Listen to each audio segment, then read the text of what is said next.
जिन्हें गौशाला से बदबू आए उन्हें भारत में रहने का अधिकार नहीं। गौ माता का गोबर कैंसर को मार सकता है, ये जीवन रूपी अमृत है। लेकिन पूर्व की सरकारों की वोट बैंक की राजनीति से गौ माताओं का कद घट गया। ये बात मुख्यमंत्री डॉक्टर मोहन यादव ने महू के आशापुरा में गौशाला के भूमि पूजन के दौरान कही। देखिए खास रिपोर्ट। गौशाला के भूमि पूजन में सीएम डॉक्टर मोहन यादव का बड़ा बयान। जिन्हें गौशाला से बदबू आती है उन्हें भारत में रहने का अधिकार नहीं। पूर्व सरकारों की वोट बैंक की राजनीति से गौ माता का कद घटा। महू के आशापुरा में मुख्यमंत्री मोहन ने किया गौशाला का भूमि पूजन। मोहन बोले, गाय का गोबर जीवन रूपी अमृत, कैंसर ठीक करता है। मुख्यमंत्री डॉक्टर मोहन यादव ने महू के आशापुरा में 22 एकड़ में बनने वाली कामधेनु गौशाला का भूमि पूजन किया। इस मौके पर उन्होंने कहा कि महू के अंदर आशापुरा गौशाला का काम बहुत अद्भुत है। दुनिया में सबसे ज्यादा दूध उत्पादन ब्राजील में होता है। ब्राजील में हमारे देश से देशी गाय गई है। हमारे देश में गौ माता के बिना गांव की कल्पना नहीं की जा सकती। वोट बैंक की राजनीति में पूर्व की सरकारों की वजह से धीरे धीरे गौ माताओं का कद नीचे चला गया। आज महू के अंदर ये जो आशापुरा कामधेनु गौशाला वाकई अद्भुत है। यशस्वी प्रधानमंत्री का जोरदार अभिनंदन करें। श्रीमान नरेंद्र मोदी जी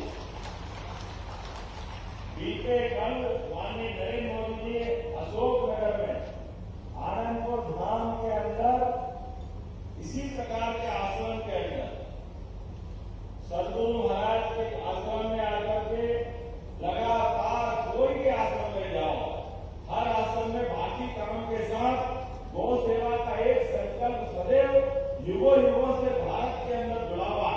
और गौ माता की तो बात ही अलग है। गौ माता की अगर हम बात कर रहे हैं तो हमारी अपनी मां के अलावा एक ऐसी माता जो अपने बच्चों को तो पालती पोसती है, लेकिन हमारे लिए भी अमृत रूपी दूध उपलब्ध कराती है। ऐसी गौ माता सीएम मोहन ने कहा कि आज के दौर में कई परिवार गौशाला में जन्मदिन मनाने आ रहे हैं। कुछ लोग वोट के चक्कर में कहते हैं गौशाला से बदबू आती है। जिसे गौशाला से बदबू आए उसे भारत में रहने का अधिकार नहीं।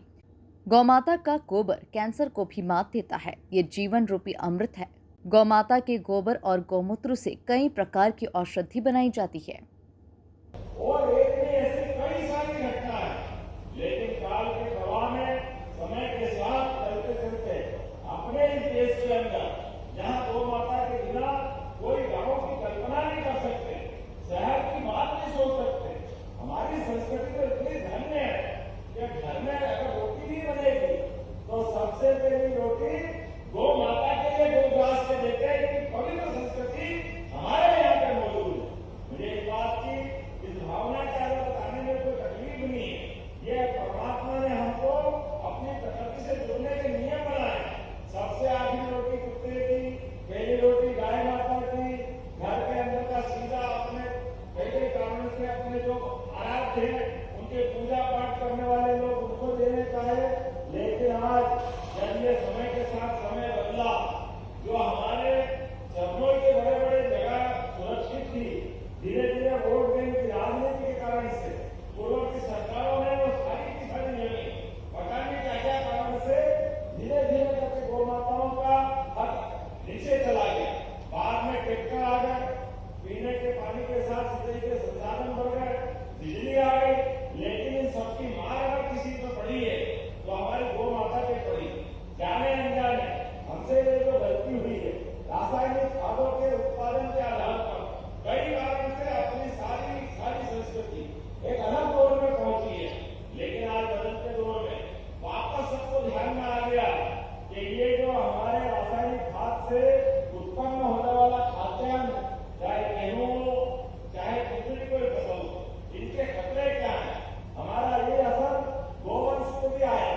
गौ माताओं की जमीन एक तरह से ट्रैक्टर के आने के बाद बैल और गायों की हालत बड़ी अलग प्रकार की हो गई। लेकिन हमने तय किया है ऐसी कोई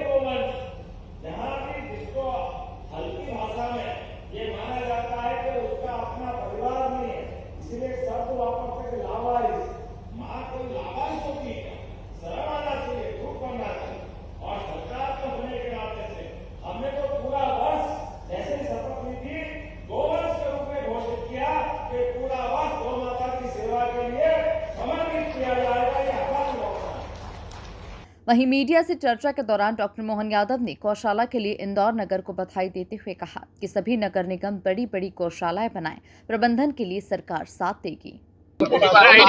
इंदौर में हनुमान जयंती के अवसर पर महू में आज ये गौशाला लगभग 10,000 से गाय माता की गौशाला का भूमि पूजन कर रहे हैं। हमारी सरकार ने तय किया है कि किसानों की आय बढ़ाने के साथ साथ दूध उत्पादन बढ़ाने के लिए प्रदेश भर में गौशालाएं गौपालन को बढ़ावा देने के लिए हम लगातार काम कर रहे हैं।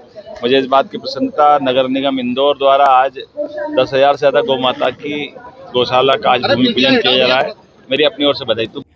बता दें कि इंदौर के पास महू के आशापुरा में 10,000 गायों के लिए नई गौशाला का निर्माण किया जा रहा है। तैयार होने वाली गौशाला में प्राकृतिक वातावरण में गायों को रहने तथा घूमने के लिए पर्याप्त जगह मिलेगी।